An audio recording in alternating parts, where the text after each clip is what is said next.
Hey everyone, this is Nick, and today I'm going to show you how you can put a draft or a confidential watermark on all of your slides, which will be great if you are distributing slides for review and you want people to know that this is not a final product.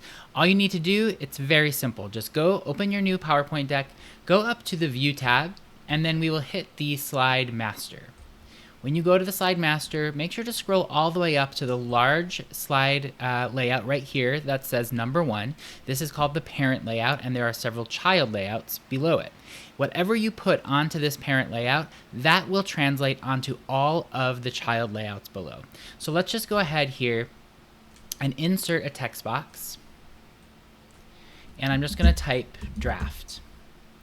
I'm going to make this text box pretty big because I want my text to be very big. We're just going to keep on increasing that size. I'm going to center it. Let's just make sure it stays in the center. And let's put it in the middle. And then maybe let's just make it a little diagonal like that. We'll go and update the color to a very light shade of gray.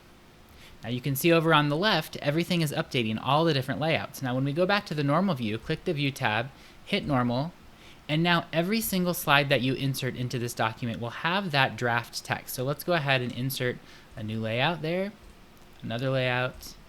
Let's do a blank layout. You can see when I click on the draft, that's no longer clickable because that lives on the back end on the Slide Master, and anything on the Slide Master you cannot edit in normal view.